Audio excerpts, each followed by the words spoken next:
Hello, guys. Today we're going to be checking out the 5 most disturbing Craigslist ads video by Chilling Scares. I just want to get straight into it, but this is going to be crazy. This job posting was uploaded to Craigslist, asking for someone to watch over a patch of farmland and feed a few cows somewhere in southern Ohio in exchange for $300 a week. It ended up being one of the most notorious cases of ad-related crimes of the decade. Really? The ad read, "Caretaker position for farm, southern Ohio.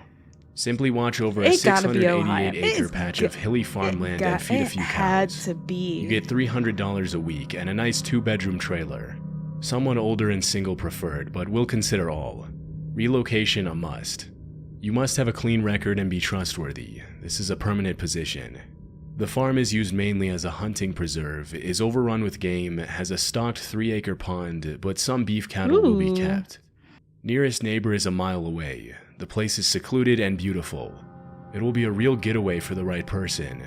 Job of a lifetime. If you are ready to relocate, please contact ASAP. Position will not stay open. Include name, age, phone number, and email, please." Some of the men who responded to the ad were interviewed directly by a man who identified himself as Jack, along with his 16-year-old accomplice, Brogan Rafferty, whom he referred to as his nephew. The candidates who made it to the interview stage said they didn't notice anything strange about Jack or his so-called nephew, and that they just looked like a couple of farmers who needed someone to look after their land. Scott Davis, a 48-year-old man who was interviewed by Jack over breakfast at a little restaurant in Marietta, Ohio, was the second to last candidate to go through the screening process for the job.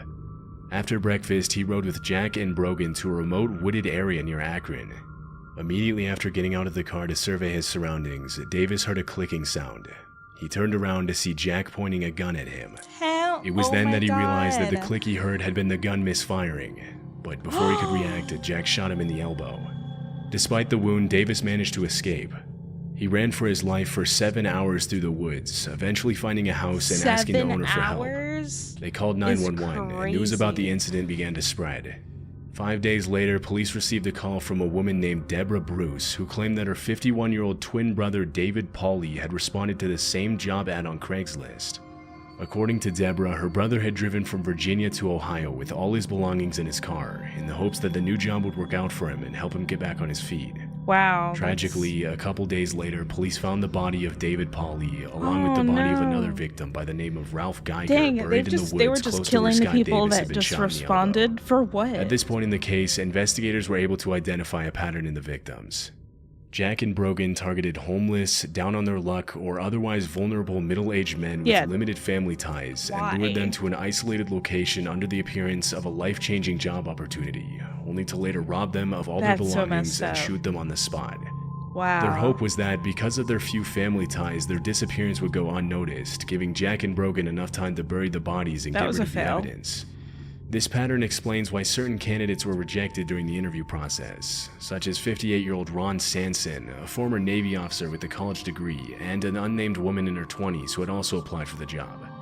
During the investigation, police traced the Craigslist ad, which led them to the home of a man named Joe Bice in Akron, Ohio. He denied posting the ad and claimed that it was probably posted by the man who rented out his basement space. When police asked Joe Bice for the name of his tenant, he responded that he only knew him as Dutch. Investigators were able to track Dutch down thanks to a phone call that he made to Joe Bice, unaware that his landlord had been in contact with the police. On November 16, 2011, police arrested Dutch and identified him as 52-year-old Richard Beasley. Scott Davis immediately confirmed that this was the same man who had interviewed him at the restaurant and shot him in the woods. Apparently, Richard Beasley had fled from the police and used different identities to avoid being detected, even using the names of some of his victims. Around that time, police also arrested Brogan Rafferty, Richard Beasley's teenage accomplice. At the time, Brogan was a 16-year-old high school student from Stowe, Ohio, whom Beasley had mentored and taken under his wing. 16 years old, yeah. Police I feel like you should get in trouble. and found several weapons, as well as a disturbing poem hidden in his computer files from August 16, 2011. Disturbing poem? The chilling poem I want to hear it. "We took him out to the woods on a humid summer's night. The loud crack echoed, and I didn't hear the thud. Investigators later determined that the poem described the murder of Ralph Geiger, one of the victims police had found in the woods. He wrote a poem a few days about later, one on of his November murders? 25th, a fourth That's victim, crazy. a 47-year-old man named Timothy Kern, was found dead in the woods behind a mall in Akron. In 2013, Brogan Rafferty was sentenced to life without parole, and Richard Beasley was sentenced to execution after being found guilty of 27 total accounts of aggravated murder, aggravated robbery, kidnapping, and possession of illegal weapons. This innocent-looking job ad ended up being one of the most notorious luring posts in the site's history. That is so scary. And it played a strong contributing role to the sketchy connotation that Craigslist carries nowadays. Yeah, Craigslist scares me. On January 2nd, 2016, a disturbing ad was posted in the personal section of Craigslist. The personal section was a place where people could post personal ads for a variety of reasons. To get animals.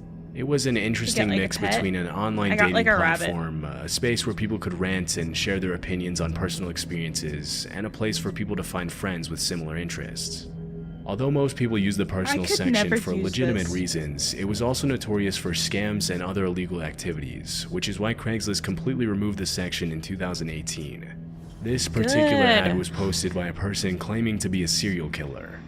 Disturbingly, the post mentioned 2 public officials by name, and the person who uploaded the ad said that they would strike again.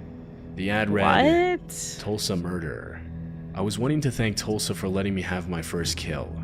It all started here, so I was thinking it should also be my first. I was nervous as hell, but I will get over it. It was a stranger on stranger, so the police will have a difficult time. It will not be my last though. Thinking about going to OKC for next. To the people who started it all, Julie Free, Judge Glasgow." On the day that it was posted, the ad was immediately reported to the police, and an investigation was launched by the Tulsa Police Department. Can't they find the person? Specifically, the ad thanked a woman named Julie Free, an employee of the Department of Corrections, and Judge Glasgow, who worked in the probate division of the Tulsa County District Court. The post thanked them and referred to them as the people who started it all. Because Julie Free and Judge Glasgow worked in overlapping departments and would sometimes interact with the same offenders, police believe that the ad had to have been posted by someone who had at some point been involved in the criminal justice system, and that it might have been an act of revenge to stain their image. Craigslist provided the Tulsa Police Department all the information available about the post, but it didn't really lead anywhere. According to the police, there had been no recent crimes that matched the description provided in the ad. The police department said that the ad was probably a hoax, but they never found any evidence to prove it. Wait, they never find the person? It's still possible the post could have been legit. The homicide unit claimed that they had seen a similar situation before when a 918 number texted random people disturbing questions about where to bury a body. The thing about the ad that alarmed the police was that it specifically named 2 public officials. Yeah, but to why this did day, it name it hasn't them, been confirmed whether this was just some sort of revenge hoax, or if something much more sinister was going on. So they never figured it out? It could... Okay. Of course. In I feel like August they of could have figured out an who 18-year-old posted it girl and named stuff. Haley Turner posted a Craigslist notice stating that she was, quote, looking to be abducted and taken away.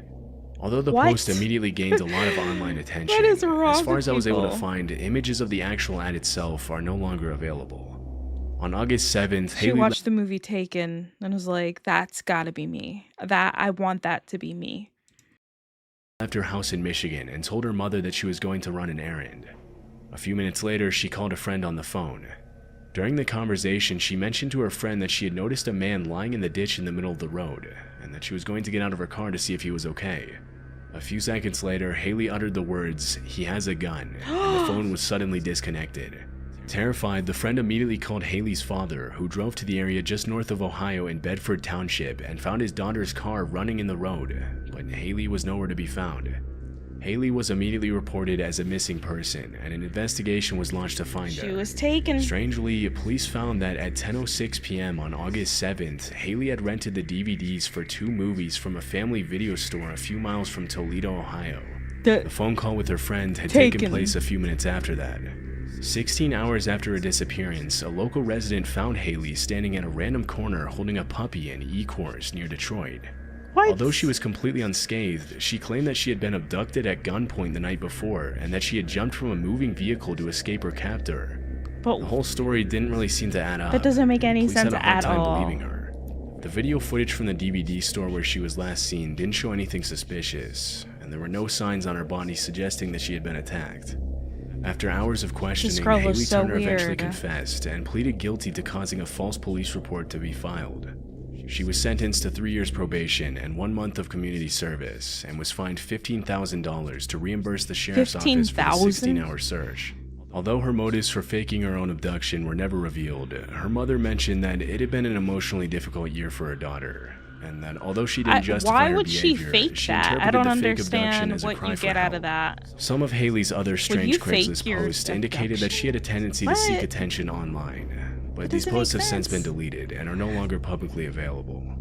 Disturbingly, police revealed that one man did actually respond to the ad, but Haley decided to fake her disappearance by herself instead of communicating with him. The fact that someone responded to this ad and was willing to carry out the abduction of an 18-year-old girl for money is pretty concerning. And what makes this even creepier is that the man who responded to Haley's ad asking to be abducted was never found by police.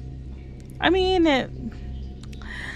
yeah, it's really bad. This post was uploaded to Craigslist on July 21st, 2009 by a man claiming to be a Baltimore area homeowner. I guess. The ad pretty much speaks for itself, and it reads, "By now you've probably heard of the Glenn Burney family that stored their 83-year-old grandmother's dead body in a freezer. I'm still not over it. Turns out that no law was broken. She wanted to be abducted.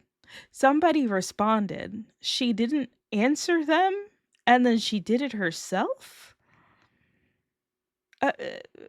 Okay, first of all, who answered this post and wanted to abduct her? You're crazy. You need help.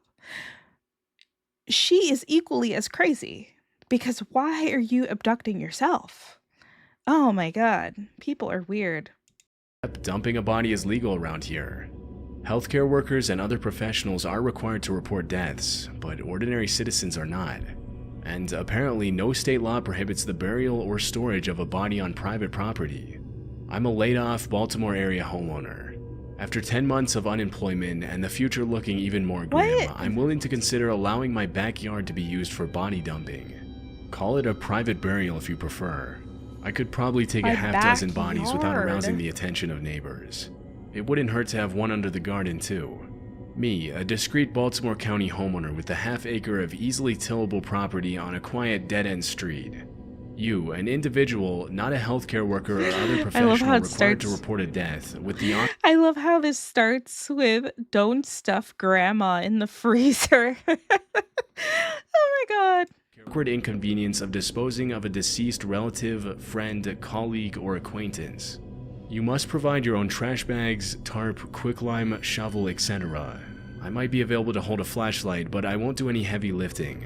Accidental deaths or natural causes only. I'm not getting involved in any shenanigans with Omar. I might be available to hold a flashlight. What? Getting involved in any shenanigans. Accidental deaths or natural causes I will not only. be a participant in or any accessory to any sort of crime. This is a limited time offer. Act now before the state legislature changes the law. If and when the law changes, measures failed 10 years ago after the 1999 incident, you'll be grandfathered, literally and figuratively. Price is negotiable. Serious inquiries only. The post itself is off-putting enough, but the context behind the ad is even more disturbing. The links in the ad are both broken, but using the Wayback Machine I was able to find a 2009 version of the website Welcome to Baltimore Hun, which appears to be a sort of online guide for users to upload news and posts about their experience living in Baltimore. The link in the Craigslist ad leads to a blog post written by a man named I'm not breaking any law. The article goes deeper into the reasons why he uploaded the ad to Craigslist and what he hoped to accomplish with his underground private burial business. In the comments, more than a few users asked the man if they could use his backyard for a burial.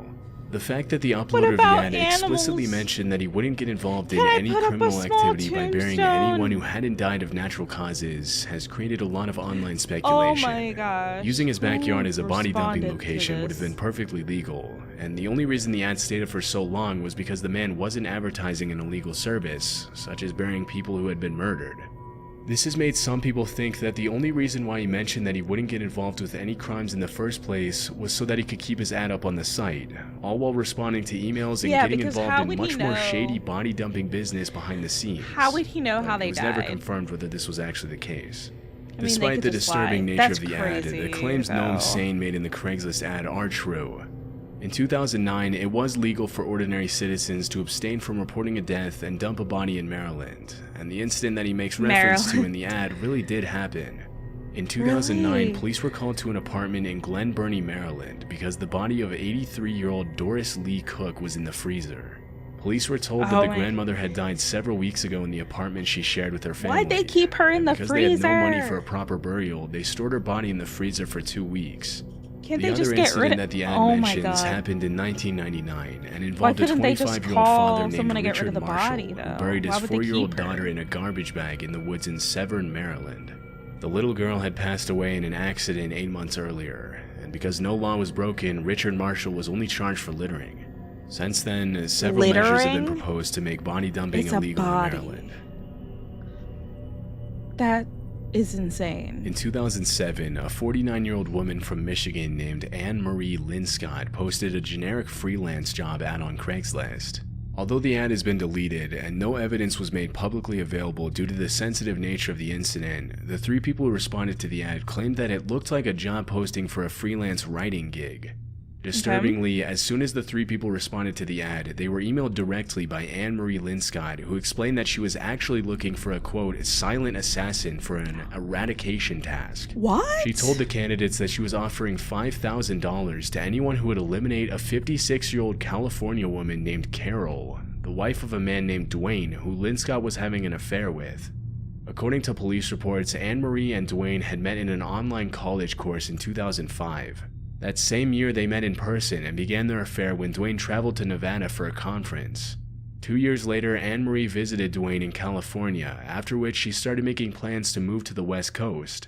That's when she posted the murder for hire ad on Craigslist. Oh my God. After the candidates all reported the ad to the police, investigators tracked down Anne Marie Linscott and arrested her for using the internet to solicit murder. Good. Police later found that she had also planted an explosive outside of Carol's bedroom in California. But because it didn't go off, she wasn't charged for it. After the incident, Carol left her family and career for 3 months and had to be hospitalized for stress. According to Linscott's friends and family, this wasn't the first time that Anne Marie became obsessed with a romantic interest. In 1997, she fell in love with a coworker who had to get a restraining order after she began stalking him. Anne Marie's lawyer explained that she suffered from borderline personality disorder and severe attachment issues, like Little Reindeer or something. That didn't stop the court from sentencing her to 12.5 years Some people in prison get in obsessed 2009. with people. After like, serving her help. 12.5-year sentence, Anne Marie Linscott was only recently released from prison. That is crazy. My God. What do you guys think about everything that we just watched? What do you guys think? Let me know down in the comments. But I will see you guys in the next video. Bye.